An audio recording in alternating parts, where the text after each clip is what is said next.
and it gave rise to an own space under the UNFCCC, which is called the Koronivia Joint Work on Agriculture. This year is the closing of the first phase of Koronivia after 3 years' work, but it's not the end, but just the beginning of a new stage. We must build together.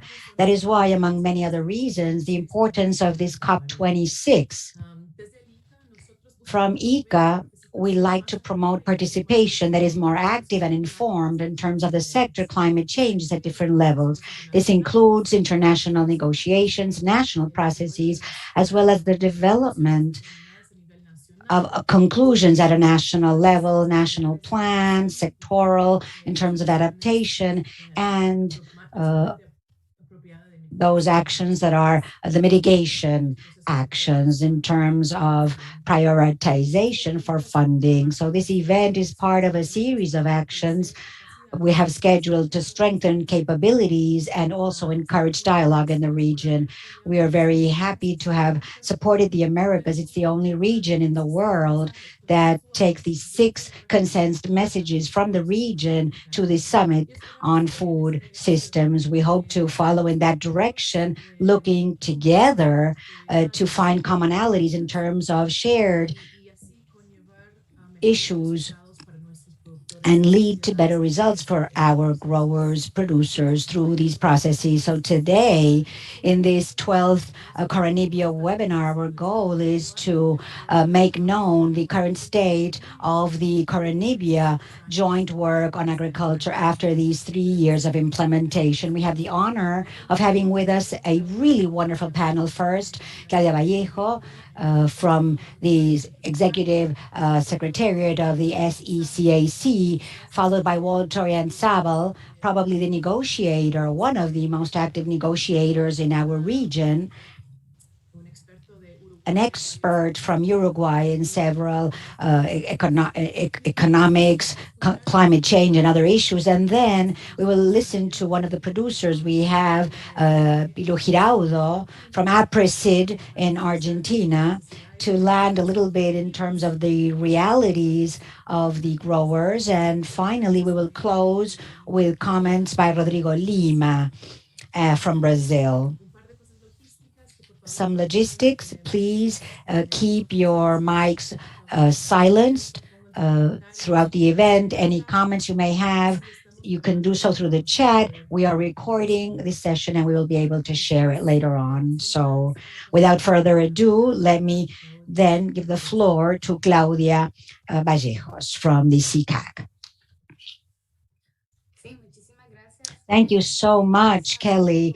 I'd like to thank you for this invitation on behalf of the Executive Secretariat of the Central American Agricultural Council with Mrs. Rodriguez. We thank you so much for participating in this event, allowing us to participate. As already said by Kelly, this is a year that is greatly important for the agricultural sector, and from the Central American region, which is our region of action, we have actually been very active to work jointly with the 8 countries in the world, Central America, Dominican Republic, not only to facilitate information, but also to strengthen information and knowledge, and to create, and especially to be able to take to the different areas all the information that is created here based on the Koronivia work, and especially the next and upcoming negotiations of the UNFCCC to be developed within the next couple of weeks.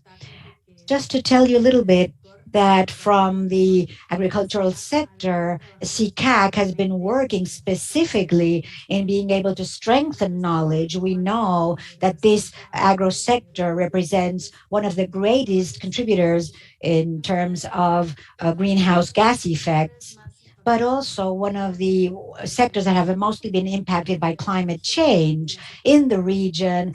These agricultural and agro activities has been a key element for economic development for all the countries in the SICA region. And it represents a clear opportunity to contribute to the strengthening of economic development and social development, of course, of these countries. And in this regard, as mentioned, agriculture is one of the main economic activities in terms of employment and others in the SICA rural areas. We also know that due to the climate impact and phenomena, participation in the agro activities, economically speaking, have been affected or impacted by these factors. And based on that, we need this clear need to contribute and to strengthen these agricultural production baseline in the region based on climate change. And Central American and Dominican Republic, we know that it is not a great emission player in terms of greenhouse gas effects, in terms of contributing to those. So the region requires important input to strengthen itself and to contribute in these different aspects, both in adaptation and otherwise. We also know that the region has been highly impacted by different phenomena, as already mentioned. We know that climate, ETA and OTA, have seriously affected the region. The agricultural sector and the rural area has been vulnerable to these events. I know you all know this, but these countries, or several regional countries, have been classified as globally the most vulnerable countries according to Watts. And we have 5 countries in the Central American region. And I could continue mentioning more specific data, but we are working, as I said earlier, with strategic allies, ICA and other strategic allies in the region. We're trying to strengthen then this for decision-making purposes and to see what's the importance of the agro sector or agri-sector, especially for food security at a regional level, contribute to with actions in order to achieve this, especially the potential of the sector, again, to contribute to the regional development. This could be, we try to underscore it, especially through the analysis of the commitments of the countries fighting against climate change with national specific contributions mentioned also by Kelly. And in this regard, we are developing a roadmap to see what could be those specific actions within the agri sector to contribute to strengthening climate action for the region. And above all, developing such activities will support us and help us to socialize, to make visible the efforts from the Secretariat, what we are doing. And as also mentioned, together with strategic allies, we hope to continue moving forward in the upcoming years, especially considering that this is a decisive year for the agri sector based on climate negotiations. And we will be very much alert to contribute and to support countries in complying with their climate change goals. Thank you once again for this invitation, and we will always be available to support countries. Thank you so very much.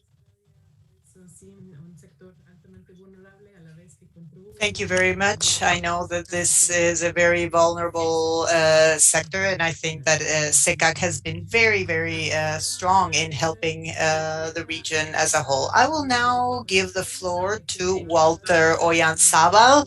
He will be providing a summary of the current status of Koronivia and the latest developments. Walter, you have the floor.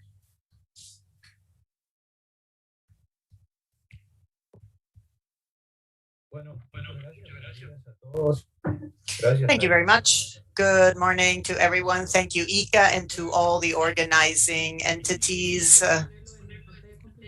I don't know if you want to use full screen. Yes, I think that's better. Thank you. There we go.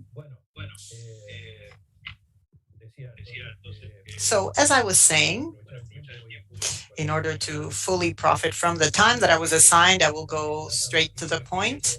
What we are presenting here is, in a way, a vision.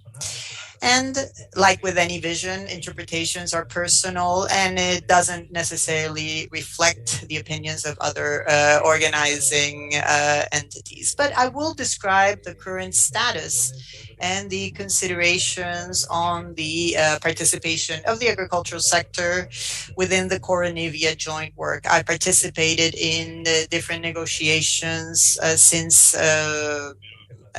well, for many, many years, and I worked on different processes involved. As I was saying, for many years now, we've been dealing with issues of agriculture from different perspectives under the convention. And in all of those considerations regarding agriculture, some became particularly relevant when in 2017 there was a specific item in the agenda created for agriculture, which was created under the Permanent Convention. And I would like to point out the fact that agriculture is the only sector that has a specific item under the convention. So there are no other items, for example, for transportation, for waste. So it's just for agriculture in this sense. So for this presentation regarding Koronivia, Joint Work on Agriculture, it's worthwhile mentioning, first of all, why it is called Koronivia. It's because it was born in COP23 in 2017 with Fiji presiding over this COP, and it was Fiji that baptized this new creature and named it Koronivia. Koronivia is the main experimental station, agriculture experimental station that Fiji has. So we are becoming more and more familiar with this word. Let me share some of the progress that was made regarding agriculture in terms of exposing the challenges and the different tasks that it faces in the negotiation process for COP26. And of course, one of them is to inform, the largest number of stakeholders and promote greater participation of the sector, both public and private, in this important process. Let me just point out some of the main characteristics of the KJWA. First of all, it is a program. It wasn't created like with a start date and an end date. It doesn't have an end date, and it would only shut down if all the parties agree, if there is consensus, and they agree that they do not wish to continue. But now with more or fewer ambitions, but it will continue open and facing the challenge of continuing forward and to continue building. Like I said, agriculture is the only sector with a specific item in the agenda of the convention. And another particularity of Koronivia is that it unites the work of the two permanent subsidiary bodies of the convention. Although there are many instituted bodies, the two pillars of the convention are two permanent subsidiary bodies, which is the SBSTA for Technical and Scientific Advisory, and the SBI, which is the subsidiary body for implementation. And this idea was born in 2017, like I said, and Uruguay was one of the coordinators in China for issues of agriculture. And instead of having an agricultural program in the SBSTA and another one in the SBI, the idea was to have a same program where the negotiators all worked together simultaneously and in synergy, the scientific and technical aspects together with the implementation aspects. So that was the purpose. It was also important to mention that this had a specific link to food security. This is a fundamental dimension of this initiative. So Koronivia is not under the Paris Agreement, and we do not anticipate that it will be under the Paris Agreement because this agreement does not have a sectoral approach. Of course, the countries can include in their NDCs whatever they prefer. The agreement doesn't have a sectoral approach, and therefore it is not under the Paris Agreement, but it is under the Framework Convention as a whole. The SBSTA and the SBI are the authorities that, through consensus, will decide which activities Koronivia will carry out. However, in order to transcend and to really work with the entire convention and to connect with the different bodies that integrate the convention and the financial entities, it is the COP that needs to adopt a decision that establishes the pathways or the ties that will strengthen this position. So these are the main characteristics of Koronivia. The convention has, of course, the COP. They have, for the Paris Agreement, they have the CMA as well. They have two subsidiary bodies, like I said before. They have constituent bodies and they have financing agencies. So when talking about agriculture, we need to think about agriculture at these different levels. Political decision making at the level of subsidiary bodies, but also at the level of the different constituent bodies and the financing agencies as well. So how we integrate, how we do that mainstreaming of agriculture, and we develop a strong process in this mainstreaming with entities such as the GEF, the Adaptation Fund, and the GCF. But let's first take a look at a little bit of history, because we started talking about agriculture back in 2010 as an item of this agenda. And at the time, there was an ad hoc work group, which was one of those groups created by the convention to carry out a certain task. And an ad hoc group was called, at the time, Ad Hoc Working Group on Long-Term Cooperative Action under the Convention. And there was an item in the agenda that linked agricultural issues with international maritime transportation issues. They don't seem too connected, right? But for some reason that I do not know, they had been grouped together. But actually, this didn't really work. It didn't really take off, and there were many discussion sessions. And finally, I think the COP in 2010 was in Mexico, and in the following one in Durban, the COP decided to change this and separate both issues, and so gave a mandate to the SBSTA in relation to agriculture. So it asked this subsidiary bodies to examine issues related to agriculture, to exchange opinions with a view to adopting a decision in its 18th period of session. So that was the following one. So this finally concluded and was finally adopted in COP23, so in 2017. But this was a little bit the process of the SBSTA when it separated agriculture from the rest of the issues. So the SBSTA started working and started organizing different workshops. In 2013, for example, a workshop on the evolution and evaluation of scientific knowledge to increase adaptation and promote rural development, to see what the state of the art is, etc. In 2015, it developed a workshop that was very important regarding early warning systems and contingency plans to respond to different challenges. In 2015 as well, another workshop on risk and vulnerability assessment of different climate scenarios. In 2016, it had a workshop to identify adaptation measures, and another one in that year for identification and evaluation of practices and technologies to increase production with sustainability in order to ensure food security and resilience.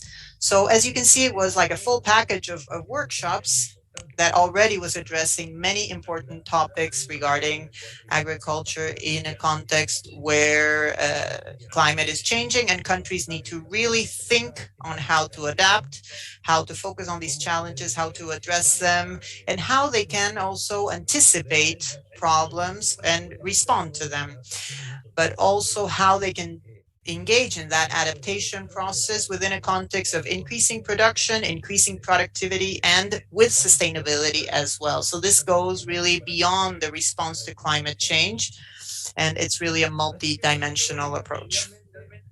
So finally, with these introductory workshops, we got to 2017, the Conference of the Parties 23, presided over by Fiji. And there were a series of discussions and exchanges at this meeting. At some moments, it seemed as if there was no way to move forward. But in the end, last minute, we had the possibility of creating a joint program that would consider both sides of the coin in a way, science and technology informing implementation. So it was joint work, joint efforts, and this is how the Koronivia Joint Work on Agriculture was developed. They agreed on 6 broad work areas to start the Koronivia roadmap set in May 2018. So this roadmap was created until COP26. So it was going to be in November, but this was before the pandemic. But then we established they established a series of elements and a series of activities. So the decision and the roadmap for Koronivia confirmed that agriculture, without a doubt, is a sensitive and very particular sector that requires special attention, and it being the basis of food security, as was said before. So the SDGs cannot be attained without considering agriculture, because all of the goals have to do with that: eliminating poverty, addressing hunger, addressing climate change. So of course the decision of Koronivia and its roadmap sent a really strong message to the implementation bodies for them to focus more specifically on how we can actually perform real actions in the countries, and having all of the people on board with these ambitious climate goals. Within this context, there were a series of workshops organized as well. And these 6 initial workshops focused on the modalities for the implementation of the results of the workshops. And the logic behind this was that not only did we have to organize workshops, but also we had to see how the results of those workshops specifically were translated into actual processes in the countries. Another workshop focused on the methods and approaches to assess adaptation and to evaluate the co-benefits of adaptation and resilience. Also, assessing the progress regarding adaptation is not easy. Maybe mitigation is easier to measure because we have methodologies in place, we have inventories, we have other ways. So we can maybe measure reductions and different aspects. And there is a method. Yes, there is an index that can be used to evaluate those progress regarding mitigation. But with adaptation, it's much more difficult, but I will not go into detail because it's not the idea. But this is a highly relevant area of work, and it has a multi-dimensional nature. So it's very difficult to represent it with a certain number, or certain figures that is specific. Then a third workshop focused on the improvement of carbon in soil, soil health, soil fertility, with integrated systems that included, of course, water management and trees. And it also, like I said, included water management. We had several workshops where we presented information regarding these aspects, which are highly related to adaptation. Of course, a healthy soil is very important, and the vulnerability of soils has to be taken into account. Then, after this workshop, we had another one on the better use of nutrients and manure management towards sustainable and resistant agricultural systems. This has a clear impact on adaptation, of course, and of course. Con el futuro. Con una fina ironía decía esto, ¿verdad? Entonces, bueno, ¿qué pasa con Koronivia? ¿Qué puede pasar con Koronivia? Yo creo que no tenemos la bola de cristal, no sabemos. Pero depende de nosotros. No depende de nada externo a la voluntad de los países. Entonces, hay opciones sobre la mesa, algunas más detalladas, otras no tanto, que hay que considerar. Entonces, implementación parece ser una palabra clave, porque si todo este conocimiento se queda en una biblioteca o en un sitio web, bueno, no cambia el mundo real, que es lo que queremos. Entonces, ¿qué entendemos por implementación? Bueno, implementación puede ser, por un lado, implementación en los territorios, a nivel de los países, y esa es la implementación a la cual debemos apuntar. Pero también está lo que se llama implementación en el sentido de, perdonen que esta transparencia quedó en inglés, así que los que la tradujeron a inglés no tuvieron que traducir, pero se entiende igual. O sea, pero en el sentido de la parte del SBI de Koronivia. ¿Qué debemos entender por trabajo en implementación? And by implementation, SBI will not go into a country to implement anything.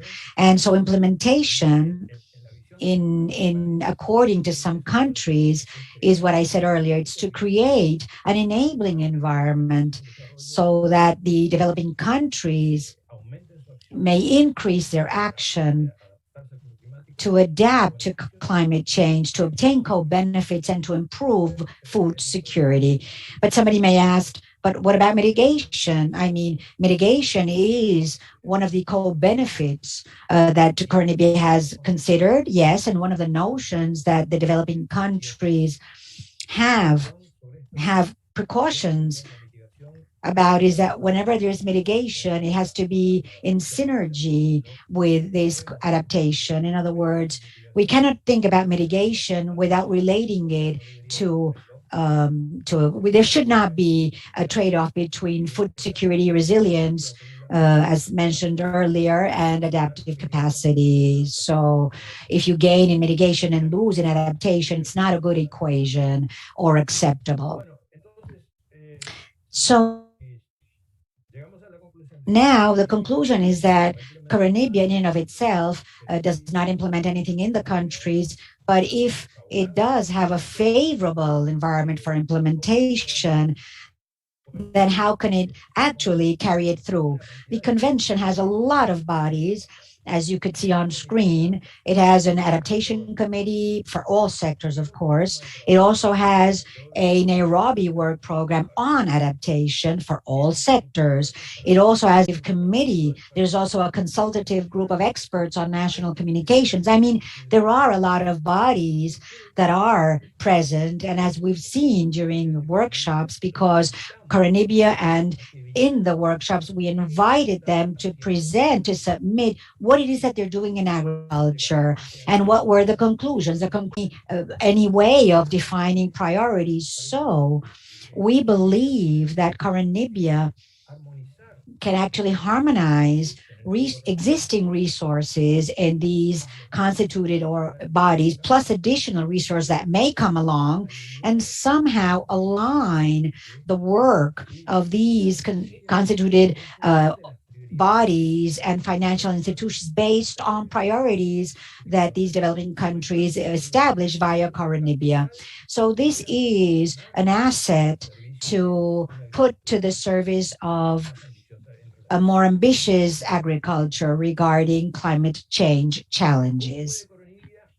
So how can Koronivia and COP create an enabling environment for implementation? And I say COP because Koronivia in and of itself cannot give instructions to any of those bodies. I mean, there is no legal status for that. It has to be via COP. So let's look at some options.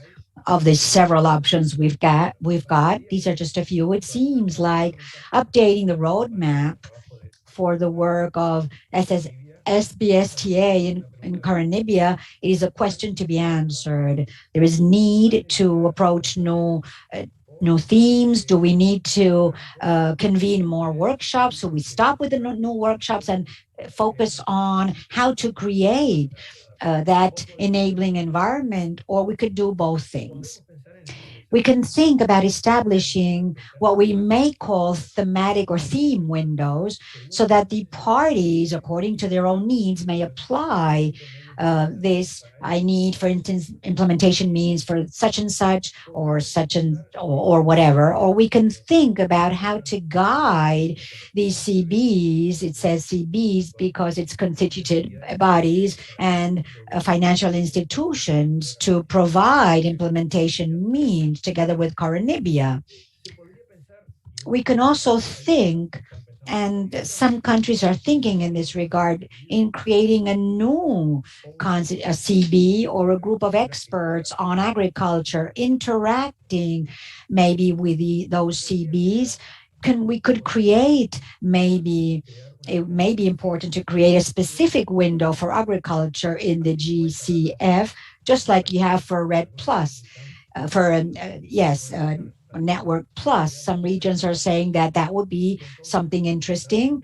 And so, given the special importance of agriculture, to have a minimal amount of resources, ensure those according to the size, of course, of those bodies. So, how could we identify and involve partners outside the convention? So, agriculture and the climate change convention cannot change the whole of agriculture. We have to think of other bodies. Initiatives in Latin America that focus on how to improve the interaction between countries that share similar challenges. And here we can see a few examples of thematic windows that are highly related to the workshops that I described before. We must assess the vulnerabilities, assess the different scenarios, see what doors we need to knock, etc., and what resources can be offered to them. And the same thing goes well, the list of things here: management of manure, development of MNE indicators, monitoring and evaluation, and for everything to be adapted and adequate to the country in question, for adapted to the characteristics of each productive systems, because there's a wide variety, of course. And sustainable livestock production, of course, where I can improve water management, how I can improve productivity, the payment for environmental services, and very important to develop research and development at a local level, because of course it's very important to have a local development so that then can be exported. For example, a wind energy generator can be exported, and all of these things. And a solution for agriculture needs to be addressed in the same way. And finally, the transfer of knowledge is also very important. I will conclude very soon, and with respect to different topics for future workshops, if they are deemed important, and if a new roadmap is developed to continue exploring these matters, we can see on the screen different aspects that could be covered in a workshop. For example, the role of biodiversity in building more resilient agro ecosystems. That could be a topic of interest. The prevention of pests and diseases, the decision support systems to reduce climate risks, of course, new generation state of the art systems, the reduction of food losses, synergies between adaptation and mitigation. This is something that has been explored quite extensively, but we still need further developments in this sense. Successful cases of adaptation of smallholder farmers and for others to learn from these experiences. And promising innovation. We have always new technologies and methodologies. These are, of course, new some proposals, but I'm not saying that this is a must for these workshops. There might be other topics that are not included here that are worth exploring.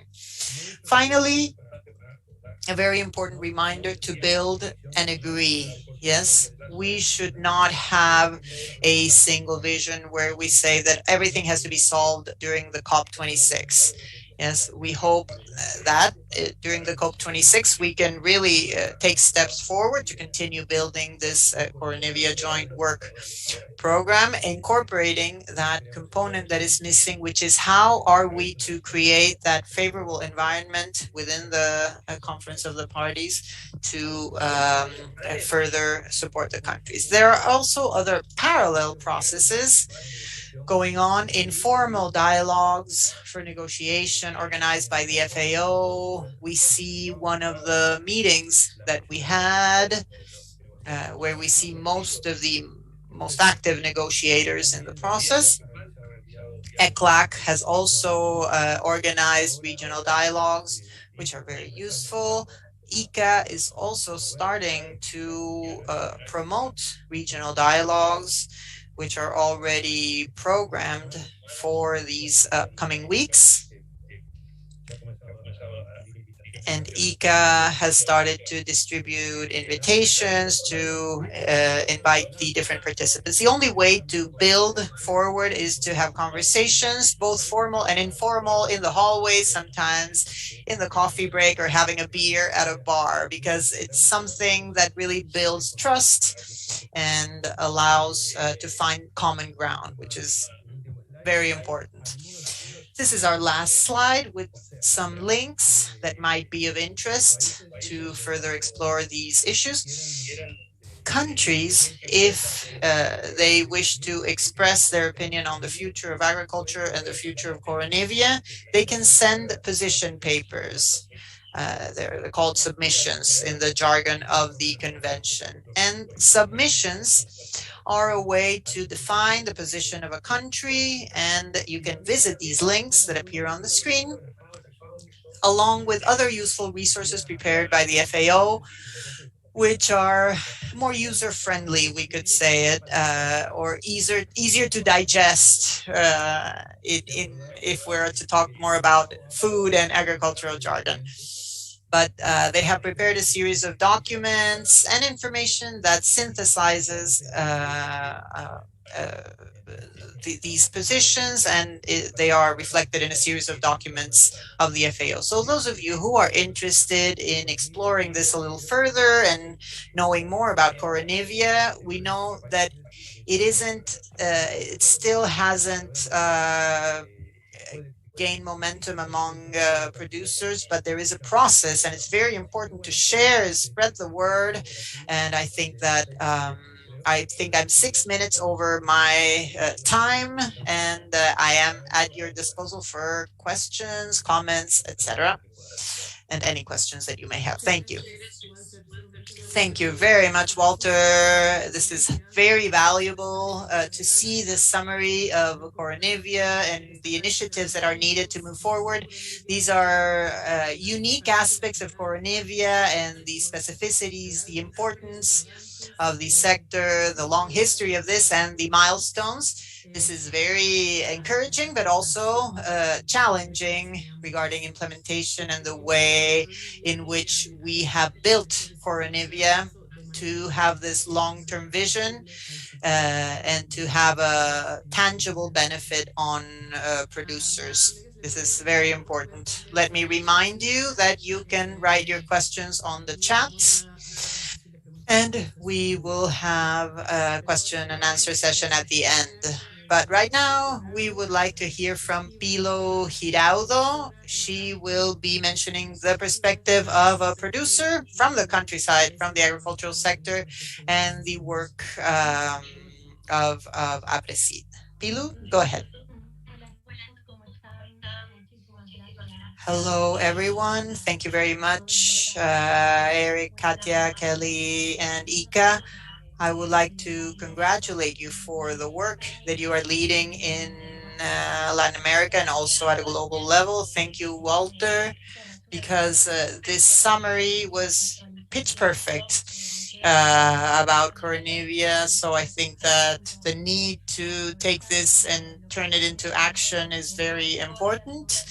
And we have some shortcomings, we have things that we've done right, but I think that what's most important is to share this knowledge with those who need improvements and particularly to get involved. That's very important. And I think that that stayed with me. Yes, the need for farmers organizations to be more aligned with these proposals. So thank you very much. Thank you for giving me the possibility of talking about this from the perspective of producers, because in general, these discussions take place without us. Yes, we're not sitting at the same table sometimes.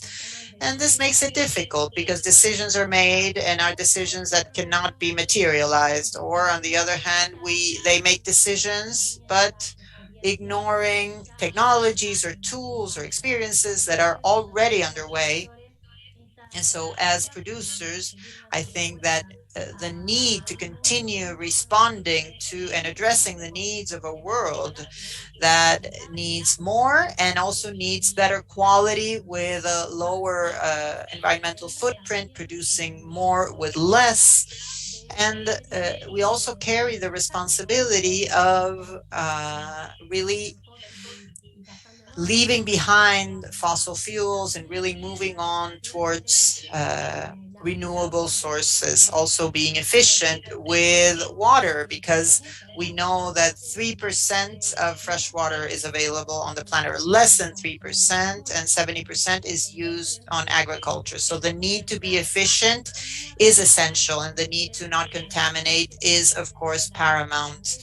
When we think of the area that can be planted on the planet, dwindles every year, and more than 85% of the surface that can be cultivated in the planet continues to have continues to be subject to these other practices. So a correct management of the territory needs to be applied to identify the best place to grow certain crops, and the same thing goes for motorways or roads, and the management of water to supply to the population, to manage access and deficit as well, and of course, an adequate use of the soil. I think that these are all requirements that we have to address, but I think we are walking on strong ground because we are fully aware that we need to anticipate this. We've been aware of this for many years. Before I start with a change of paradigm, I know that there is a rigorous process that has to be aligned with the global agendas. The Paris Agreement, of course, is one of these conventions, the Agenda 2030. As Kelly was saying, and of course, this participation is very important in the Food Systems Summit.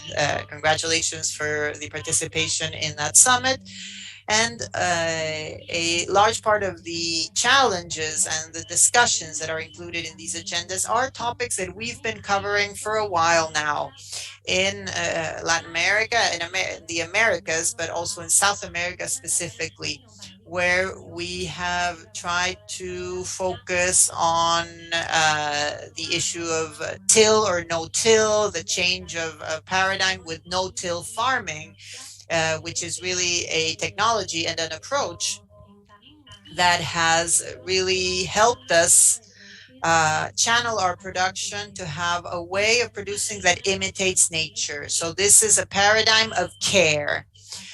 which of course is not a finished process. It's still ongoing. It's quite a demanding paradigm that requires much monitoring, follow up, and surveillance. And for production, all of these requirements that are included in these agendas are even more of a stimulus to strengthen the work of this process and this discussion together with political decision makers with the major agendas as Koronivia has defined.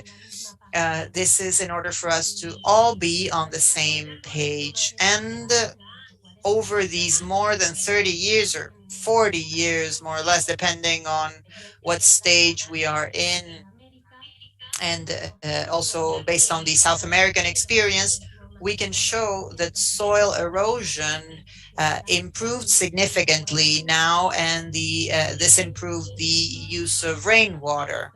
More than 60% of the use of fossil fuels was reduced, and this in turn significantly reduced the emissions of greenhouse gases. This also favored carbon sequestration in the soil. And in this way, not only did we contribute to the reduction of these gases in the atmosphere, but also to maintain the fertility and the health of the soils. Therefore, in terms of productivity, there was much progress made in the biological activity and the biodiversity of the soils. And this constitutes a very important tool today, which helps us face another major challenge, which is to stop using chemical products and move more towards biological products. And with this knowledge and under a production paradigm that has nature as a guiding light, um, this constitutes a possibility to continue improving. We also have other technologies, such as, of course, biotechnology and other branches of science that support us and accompany us in this road, as I was saying before, moving forward in getting to know the soil better. It used to be like a black box, and we didn't have many details, and we don't have a lot of details for the production systems that are leading in South America. And just to know that in that maybe sample of soil that we are analyzing, we have more microorganisms than people on the planet. So in this way, we can assess the dimension and understand and find there many solutions and tools that will help us, will support us in this road of producing more with less. In the same way, for this paradigm of care, we are fully convinced that caring for sustainability is essential for economy, for sustainability, and for social development. There are areas, for example, in the north of the Argentine Patagonia region where this is a virgin territory completely. And as you can see here, there wasn't any environmental service provided by the area. It had no human intervention.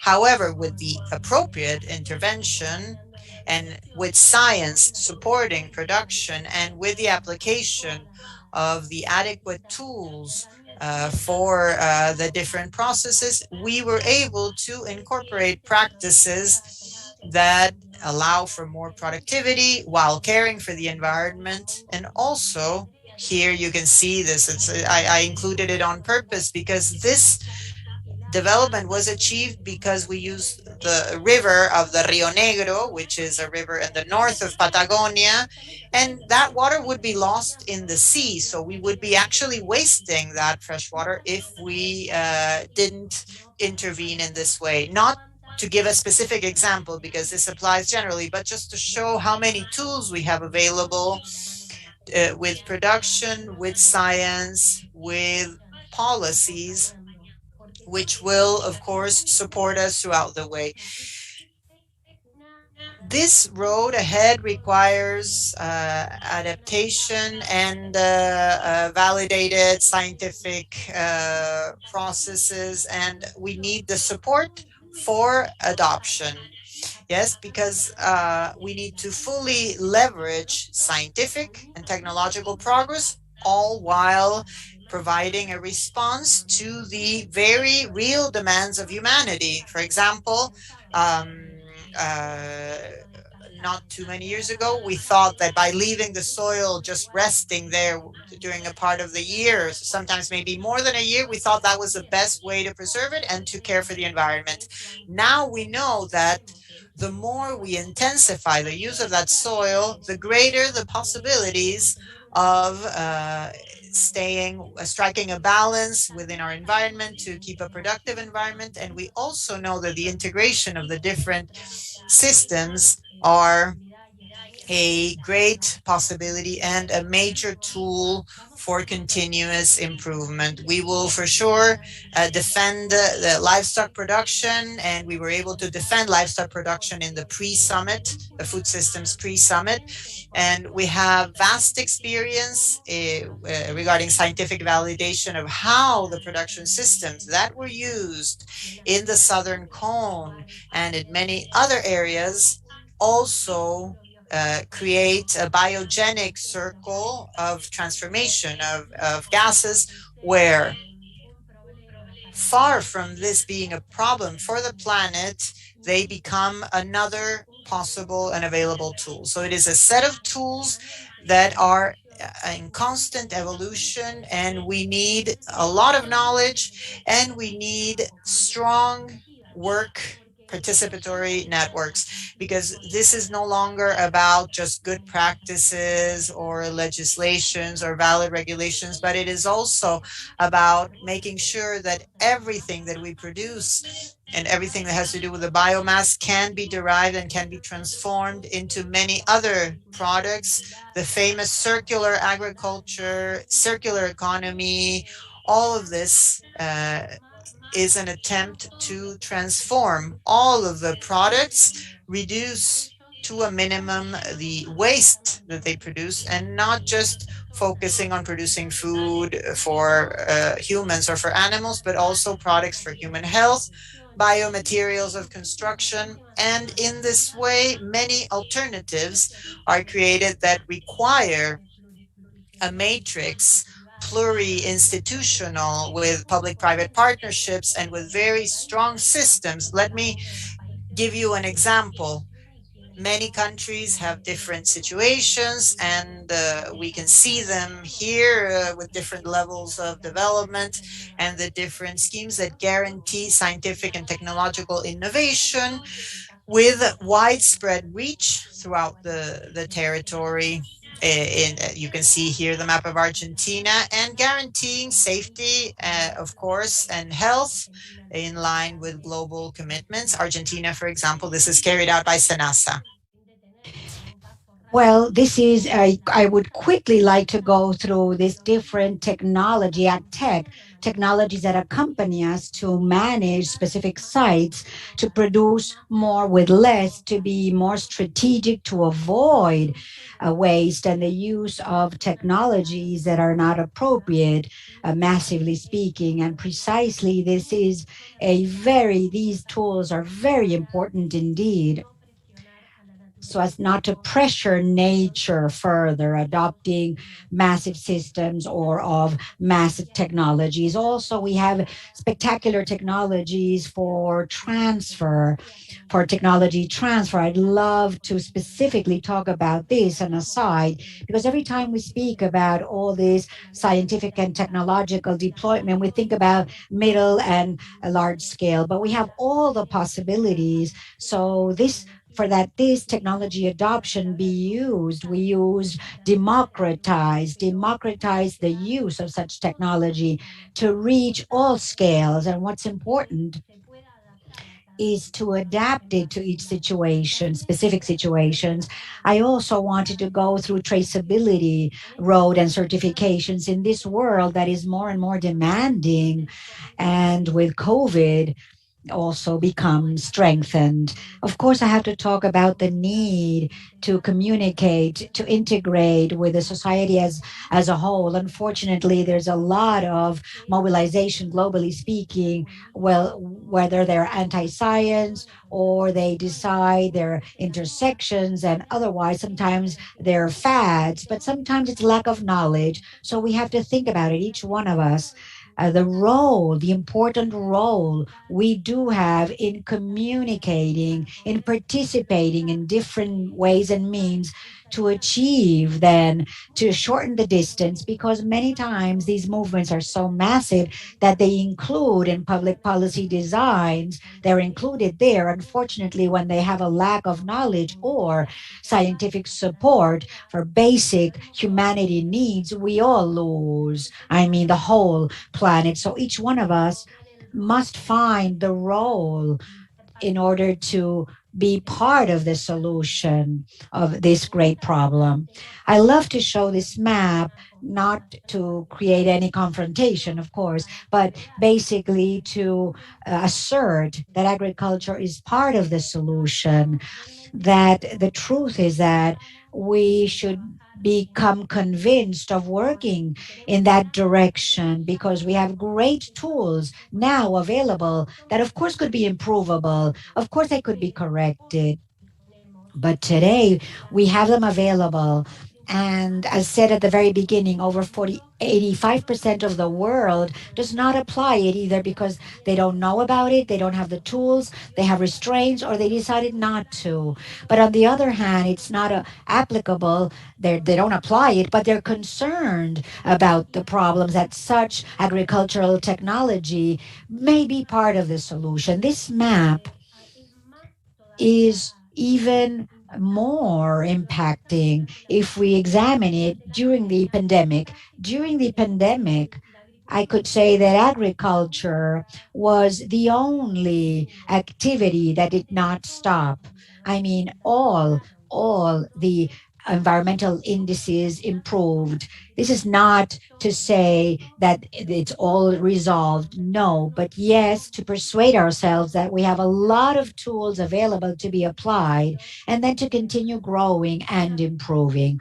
Once again, less than 12.5% of the planted area in the planet is under conservation agriculture or under these production systems that have been proven with indicators that are of 20, 30, 35 years trajectory, depending on the region in the world. Basically, in South America, we do have a lot to share and to move forward in these great dilemmas. Walter, you spoke about the need to start these initiatives and surveys. We are very, very much disseminated, and we are seeing to very similar focus. If we could actually have this conviction of having the growers, the farmers, sitting here in these organizations, in these discussions, we could probably make more progress and all together. And lastly, let me talk about the need for public policies, because many of these tools are seen interfered in many cases. And I can give you examples from different countries. Of course, Argentina is part of that, of those rules, that the countries themselves and the public policies of our countries interfere with these beauties for our country, for the region, and also to share them worldwide. So this synchronicity and synchronization is paramount. Latin America specifically, we are described as the great global region. We have natural resources and wealth of talent and resources, 40% of the world demand until 2050. That's what we have. So we're very proud of that. We're very pleased, but it's also a great call to work even more synchronized, and with ICA, with the leadership it has for discussion in the Food System Summit. I believe that the best example is that it is possible to work together, to agree and to move forward together for the good of all, locally, regionally, and globally. And that is possible. And now I'd like to, in closing, with what I've shared, which is this is the best stimulus in the planet, and of course, for all of us who are involved in agriculture. So, for the first time in the history of the planet, there is knowledge to deliver to new generations, especially soils, in better conditions than those received. I do believe that probably there's no human being who does not want to be part of this hallmark. And this needs us all and all together. Today, having Koronivia as this umbrella, I believe that it is a perfect excuse to continue strengthening networks. And I insist on this to please those of you who have places in those great local, regional, and global discussions, please do not allow this discussion to be carried out without having the farmers, the growers also in at the table. We will move much better forward together. And from the production side, we can be more efficient as well. Thank you very much. Excellent. Thank you, Pilo, so much for your view right here, which is so rooted in the farm, and especially for those who produce and transform food, have to be at the core, participating actively. And of course, we must understand these scales as international scales in terms of technology to see promising results for the growers, for farmers, working on robust technology, working on alliances, and using all the levels involved. Excellent. So now the last speaker today, Mr. Rodrigo Lima, will take the floor from Agricone, based in Brazil. He will talk a little bit about that link between the summit of food systems and the work we do under the UNFCCC. Rodrigo, you can take the floor. Thank you so much, Kelly. It's a pleasure to be here, sharing thoughts about how to move forward with all the amazing work that Koronivia delivered to the parties up to now. It's a pleasure for me to join this event. I will speak in English to avoid some not correct words with my Portuñol. I'm sorry for that, but we have translation, so I think this is fine. Uh, Looking to the presentations and trying to make a connection with the Food Systems Summit that just took place in September. In September, we are in September, but in last week, 23rd, as a big summit to discuss food systems and how to tackle food security and nutrition globally. I the first connecting point that I would like to raise is that if we look to Walter presentation about all the issues that has been discussed in the past years before Koronivia and now in Koronivia. Uh, if we look to the different subjects, we parties are ultimately discussing how to improve agriculture, how to be more productive, how to reduce impacts, how to conserve soil and manage soil properly, how to ultimately to have more food available to feed a growing population. So when we at the food systems started to discuss the action tracks, and there's the action track number 3 for those who are not familiar with the food systems process and the action tracks. Action track 3 relates to nature positive production. The concept of nature positive is not an agreed concept, but This relates to how to produce more sustainably, how to adopt good practices, technologies, innovation, and so on.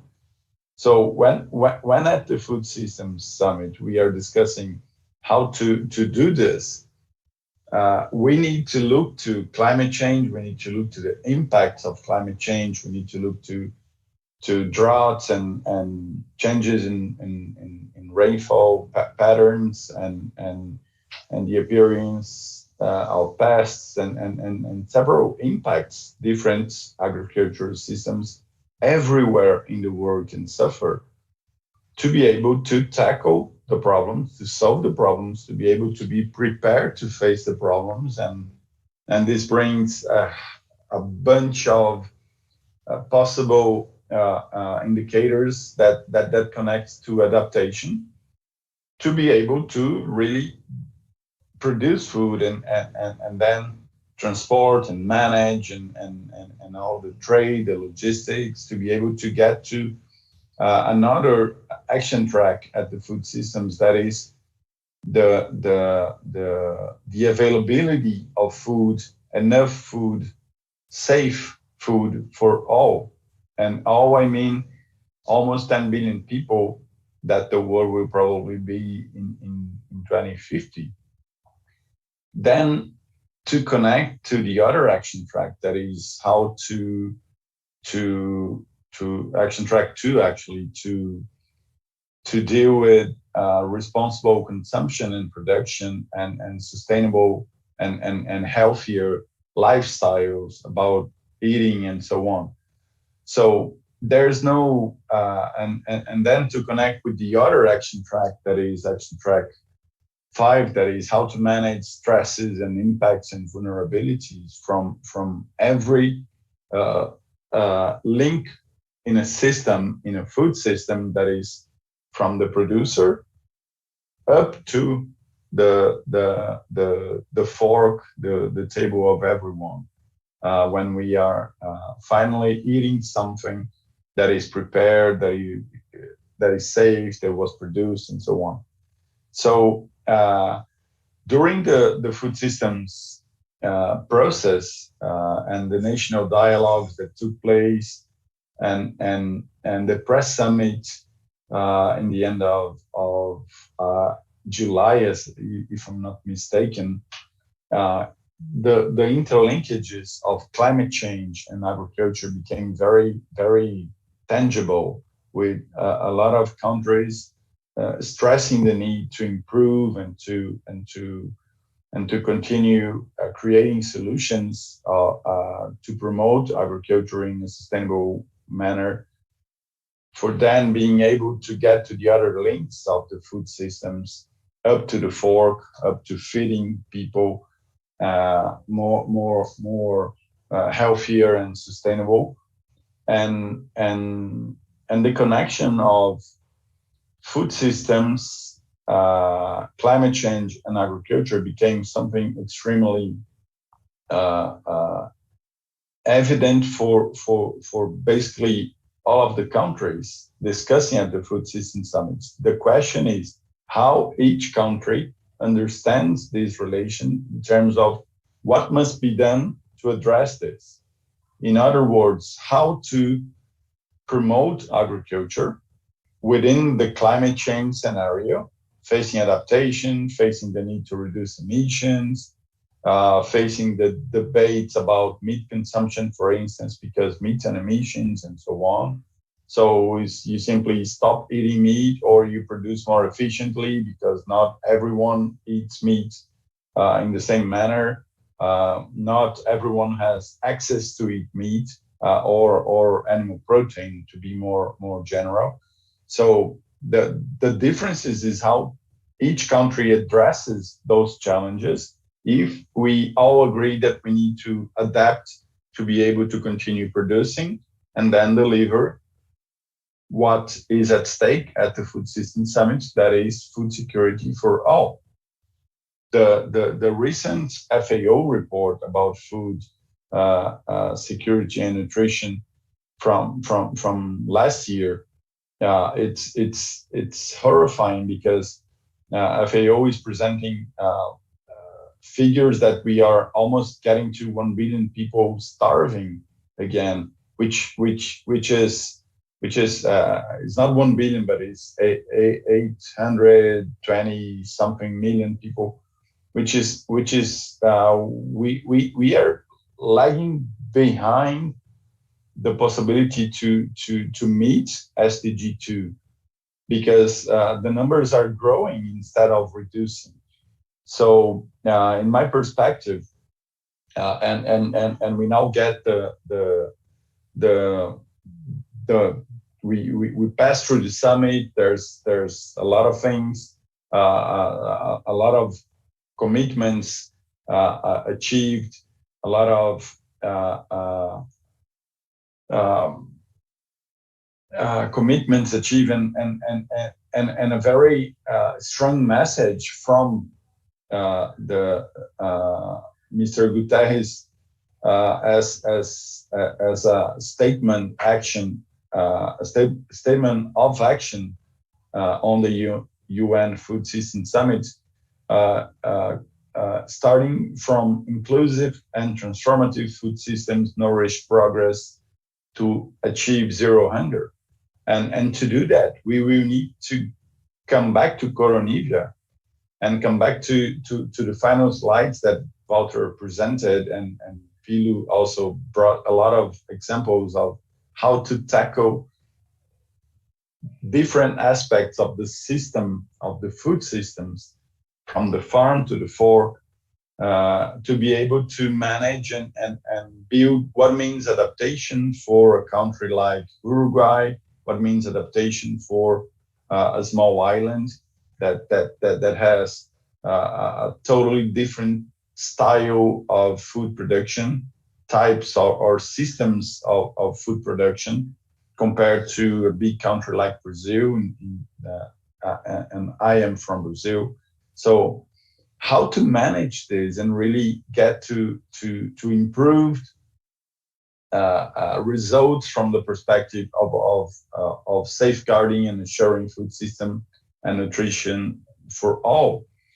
And then I would like to mention that FAO, and in the end of last year, presented to the Koronivia process a submission stressing that one of the possible topics that would be needed to be considered in the future of Koronivia would be this correlation between food systems, climate change, and agriculture. The food systems approach towards climate change and agriculture, how to manage this, because otherwise we will not get to the objective of assuring food security, neither improving agriculture from an adaptation and mitigation approach. So this submission from FAO, in my perspective, is extremely important because it captures a much more balanced and straightforward way for parties about what we need to do to advance. And just to bring a very personal perspective, using this food systems and climate change and agriculture, connecting to what Walter presented of how to move forward. In my perspective, and this is a personal opinion, of course, parties must be able to really implement what is needed for them in terms of adaptation and mitigation in agriculture. The rationale behind the construction of the NDCs that parties presented relies on the necessities, capabilities, strengths, and weaknesses that all parties has with all the different sectors. So if parties took agriculture in their NDCs, now we are getting to the point that we are starting to implement the Paris Agreement, because most of the parties at least consider 2021 as the first year of the implementation of their NDCs. So how to finance, how to transfer technology to parties to be able to implement their NDCs when it comes to agriculture.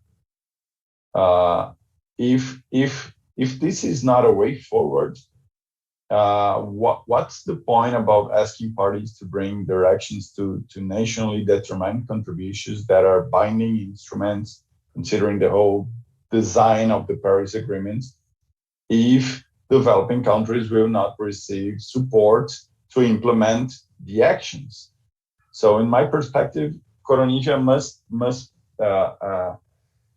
continue, as Walter mentioned, as a program, but not just simply let's agree more 5 or 6 topics and do workshops and submissions, because we know, and Koronivia delivered this with a very strong message. We know what must be done. Every country knows what must be done in their perspective. So let's start implementing projects and really getting to improvements, because otherwise we will be not achieving the win-win solutions and approaches on Koronivia and at the food systems as well. Thank you so much, Kelly. Thank you. Muchas gracias, Rodrigo, por resaltar. Thank you very much, Rodrigo, for pointing out la necesidad y the importancia need and the importance of. Sorry. I have the channel selected. The importance of adaptation and the importance of understanding what actually works for countries, what works for producers, and what is actually having an impact. And also for pointing out the importance of this within the context of the Food Systems Summit. And there are many lines that can continue on to the future to have a tie with climate processes, including the different coalitions, such as the healthy diets for sustainable food systems, agroecology, sustainable livestock systems, and also a global coalition for soil health. And all of this could be associated with Koronivia. I think that it's very important to focus Koronivia on food security and a strong focus on action. We are out of time, but we have many questions. So we would like to just take 5 more minutes to answer these questions. I'm going to read 3 or 4, and then those of you who wish to answer can do so. One of the questions we received is it feasible to create a window for the agricultural sector, sort of like red mass? And 2 questions also associated with how do we consider the perspective of producers? How can they participate? How can they contribute to these spaces? And how does Koronivia reach the rural territories, the communities? And one final question is if you can clarify the connection between Koronivia and the NDCs in terms of implementation. Maybe Walter wishes to begin, and then the rest of the speakers. Thank you very much for the questions. They're all very interesting, and maybe I will just answer most of them in general terms, and then the rest of the speakers can give their opinion. The creation of a window of financing, like in the Green Climate Fund for Agriculture, is not a simple thing, but it is possible to think about it. I think that it would be a very positive signal to say, okay, the Green Environmental Fund, the Green Climate Fund is concerned about agriculture and is opening a window that is specific for agriculture. So I think that this would be highly desirable, but of course it will depend on the negotiations and whether this can become a reality or not.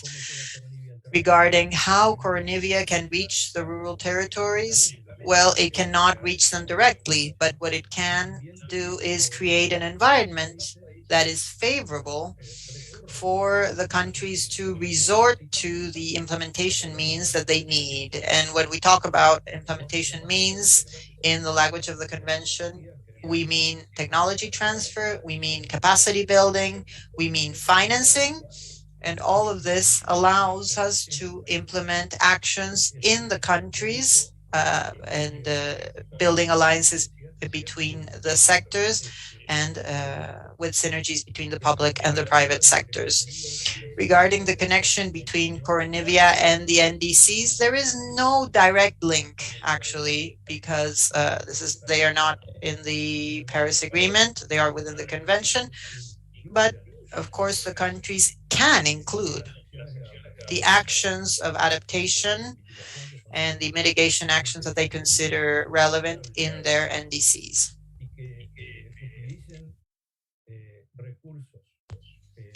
They can also use resources based on the Paris Agreement to reach goals that have to do with adaptation and mitigation in agriculture in order to increase productivity and reach the SDGs as a whole. So, although there is no direct link, there is a clear connection actually that countries can include in their NDCs and can also include it in their NAMAs and their national adaptation plans as well.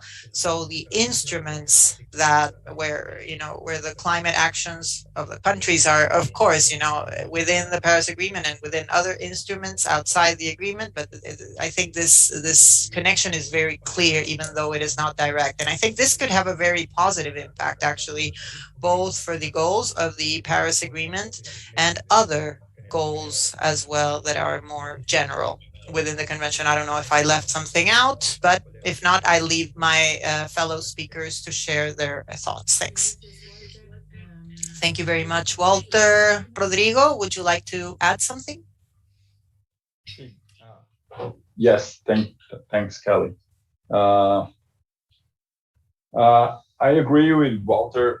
Yeah, and I tend to believe that the process of agriculture within the convention and the Paris Agreement and the indices creates this space and actually a very there's an entry point for how parties would bring their actions that are put on the table using the NDCs to really implement projects and actions and create policies about how to move forward.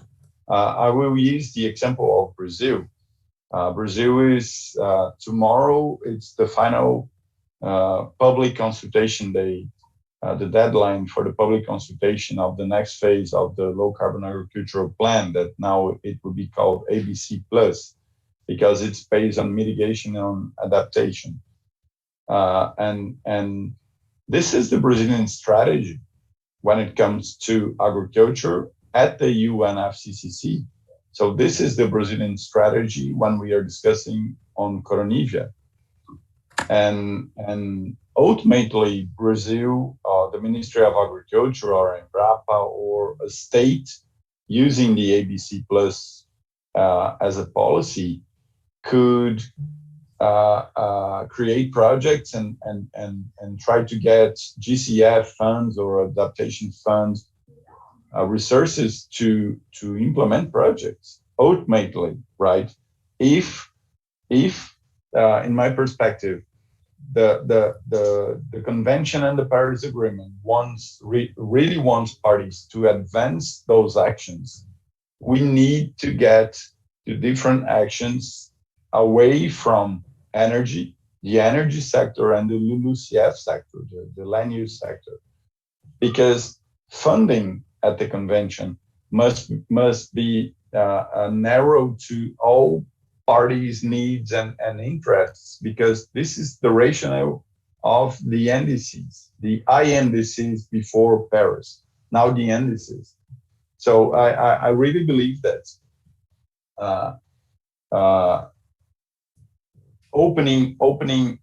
using Koronivia as a way to open a door to funds, or a fast track manner to get to funds, to projects that parties has, because they have a policy, they have a strategy, they have a program to foster adapted and resilient agriculture. This would be a way to really advance the agenda and be able to get to results in the coming years, not just simply discuss another topics and do reports and workshops and so on. Because this is good, this is important. Yes, it is. I agree with this approach, but I don't see this approach as the way forward. Otherwise, we simply took off agriculture from our NDC, and that's okay. And this is possible for Brazil, emissions from agriculture. We cannot just say, no, we have no more, we do not consider agriculture in our NDC. So in light of this, I really like to think about how to put parties to discuss and how and ultimately what would be the decision of COP26 about how to advance Koronivia if agriculture is extremely important to the whole debate. Thank you. Muchas gracias, Rodrigo. Thank you very much, Rodrigo. I would like to ask two more questions, maybe give the floor to Pilu and to Claudia. Maybe they can make a comment and then close the session. One of the questions that wasn't answered was how producers can participate in this process and how countries take into account or compile their perspectives. And also a question from Cecilia. Latin America has a relatively low participation in the Conference of the Parties. And so how do we make our voice heard? And the voice of other developing countries, and how can developed countries listen to that voice, and how can we address these needs? Maybe Pilu, Claudia, if you can maybe answer this, how this is being worked on. It's the last question.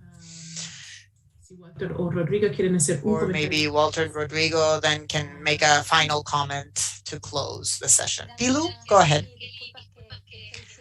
Sorry, I don't have my camera working. I had to move, but I just wanted to say that I believe that as producers, we need to do a little bit of a mea culpa, but because we don't give sufficient importance to these discussions because we feel them as very distant from reality, right? That we feel that there's something that's only high level and that cannot be applied in practice. And I think that this is a flaw, but that can become actually an advantage.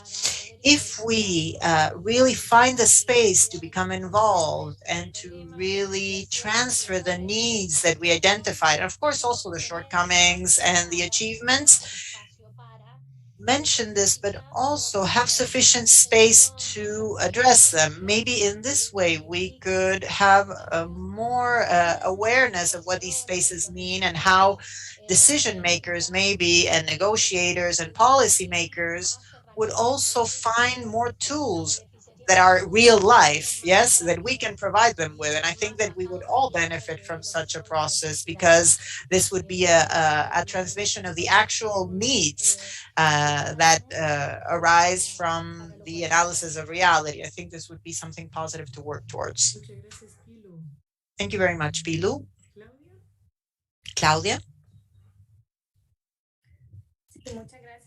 Yes, thank you very much, Kelly. I think that in this case, I fully agree with the other speakers in the sense that I think that at the SICAC region, at the level of the SICAC, we are focusing on trying to really present this information in such a way that can be fully leveraged. We are engaging in conversations with the ministries of agriculture, of course, to be able to manage this information.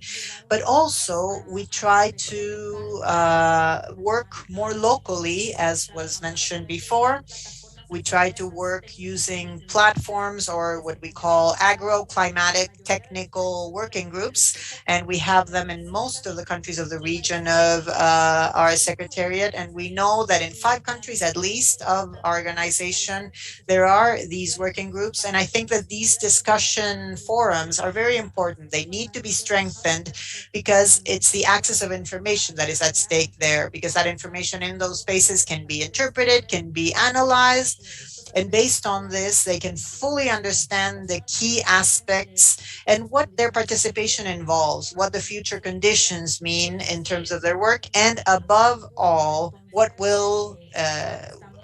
awaits them in the future. Yes, anticipating a bit the future. So we are strengthening these platforms. This requires a lot of work. It doesn't happen overnight, of course, but we do know that it's worthwhile.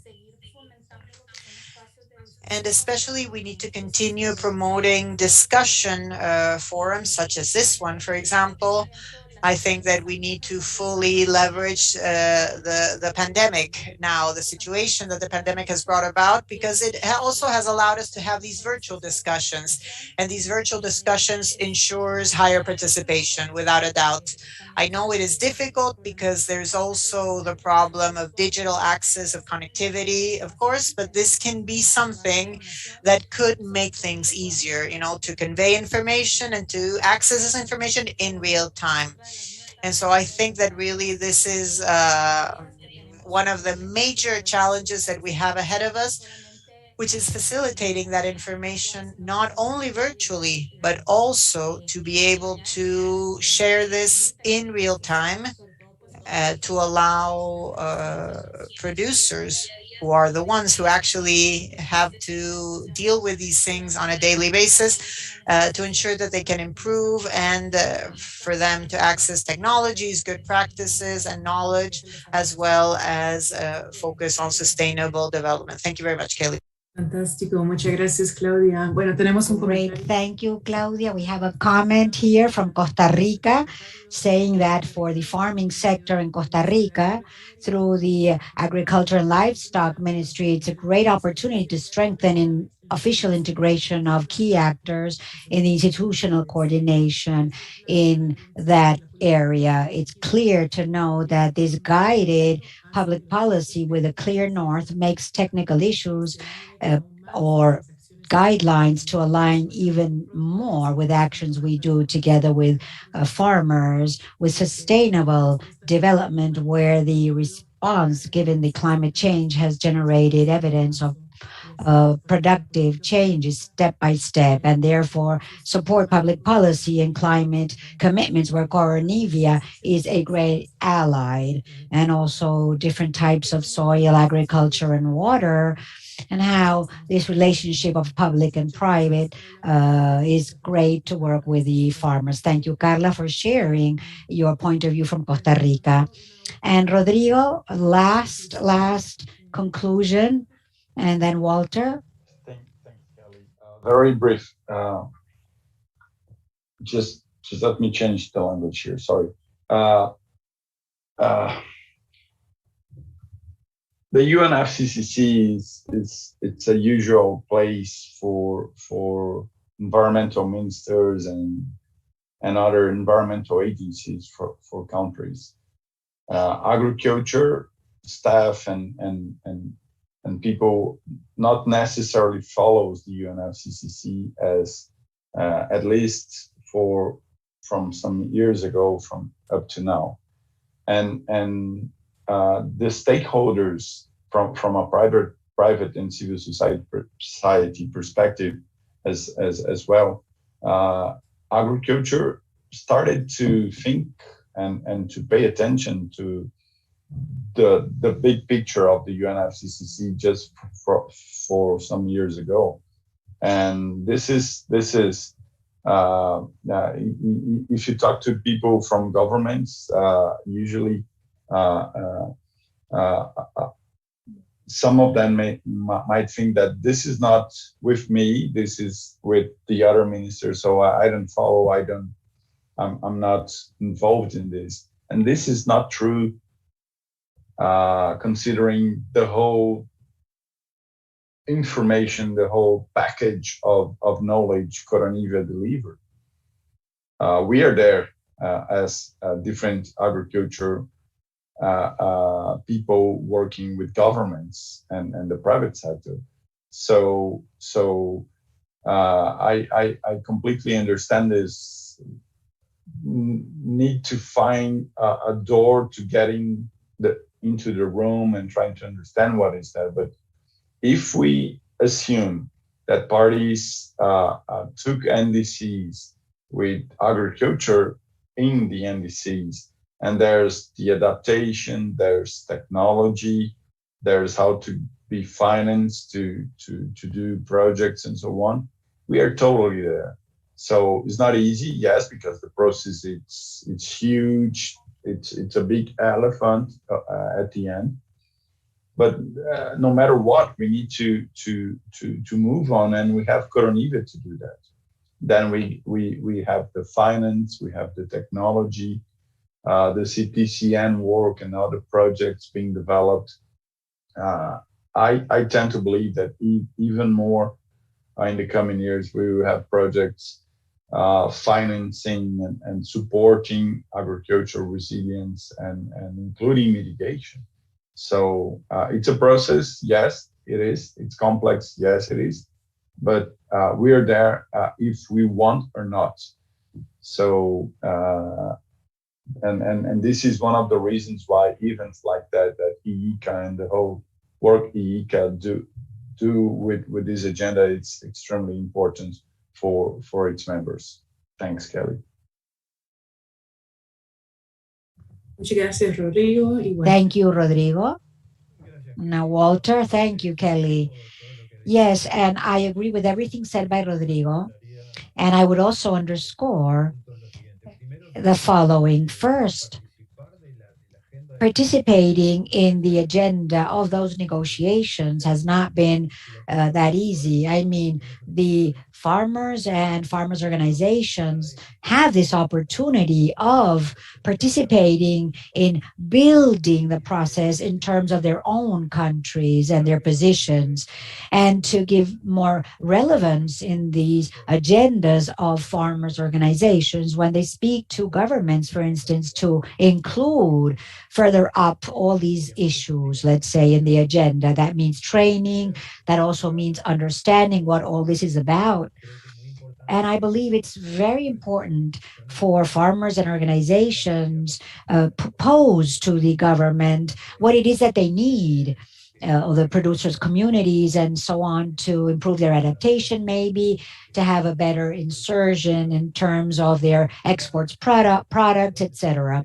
And so great part of the majority of the work is that relationship between governments and the productive sector, where those issues regarding climate agenda should increase in terms of their presence, for governments to listen to those claims from the productive and production sector in that regard. Secondly, a second item is that they should approach the agricultural ministries or departments in terms of the negotiation process, not only for the country position, but to participate in those negotiations. When you go to negotiations, you find that the agricultural sector, there are very few ministries that are present or departments. Yes, you do have environmental and the consumers, but where is the agricultural one?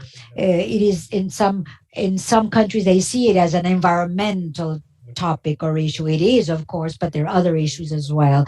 So ICA has a great role there in this regard, and also from here to the future, PLACA platform, which is also supported by the FAO and the CEPAL, is also something that approaches different agricultural ministries and the countries to understand even better what to do. And I was talking about the ECLAC as well. And this ends up relating to the convention agenda in terms of... Now, regarding Cecilia's question, regarding to Latin America and its position in negotiations that is weaker than other regions, I do believe this is something that we must pose as such. We've been doing that for some years now with the support of the FAO as well as the uh, CLAC and also ICA. Latin America then must work more as a region, and it also has a GRULAC under the convention, but it does not work as a negotiation regional body, but more to distribute certain positions. So it is true there's not a single Latin American position, but there's no work process to accept positions. And so ICA to join this process in helping countries to relate more, I think, is really of paramount. And I'm very happy that ICA has organized this activity cycles to approach people.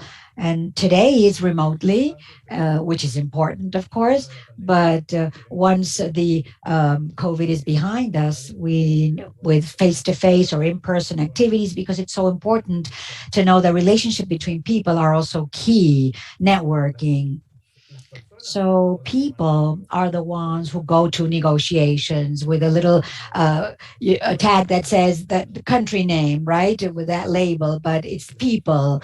That's the bottom line. And also the relationships between people are key, and the quality and continuity of those also relationships are key. So it is a challenge, of course, to strengthen the presence of Latin America, especially because of the climate position, and also to position it. And it's also a challenge to get countries closer and public policies within the countries and their organizations. You must design public policies with consultation with the public sector. I don't want to use Uruguay as an example, but their national adaptation plan was in consultation from the very beginning, with dialogue with different subsectors of the farming sector. And there was a very great presence of agriculture there in adaptation and mitigation done in consultation. So I also think it's very important to bear in mind this subject from the public sector.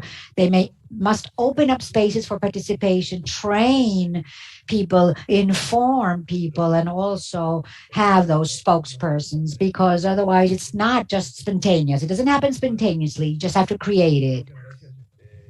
Thank you so very much for this space and opportunity, and I hope we can continue talking and about all these important topics. Thank you, Kelly. Yes, thank you. I'd like to thank you. We're over time now, but I will be very brief in my intervention. I have a lot of things that I wrote down, but I won't read all the conclusions, all the technical conclusions. I will rather prepare a document, a technical note of several pages, and I will make that available in the following days. But I did want to say first, I wanted to communicate, especially regarding the process that will take place to strengthen the capabilities and exchange in the region. So what we will be doing is that it will be available in a week's time. It was going to be a course for negotiators, and there are many elements that will come out of that process that is taking place, especially in the upcoming weeks and after COP, for regional dialogue, specifically to give this space for exchange, for sharing opinions, to improve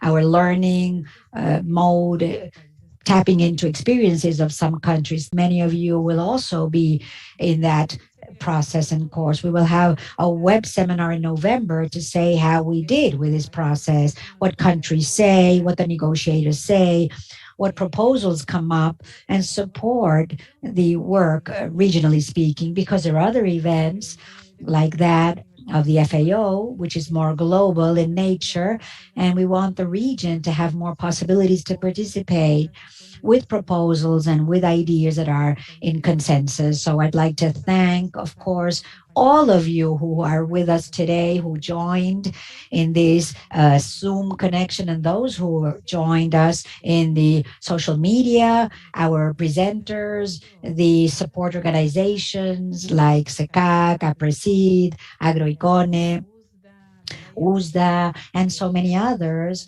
that have always supported us in our efforts. And I would also like to thank the internal ICA team who support this. I'd like to thank all your persons from communication and other areas. Without further ado, well, we'll send you all this information and invite you to the upcoming web seminars in October and November. And I'd like to thank you for your participation this morning. Walter, our presenter, who is great. He so generously shared all that information. And thank you, Claudia Pilu as well, Rodrigo, and we will be in touch. Have a great day and thank you very much.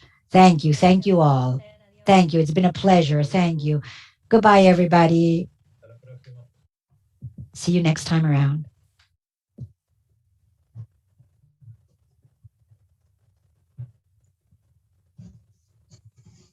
Recording stopped.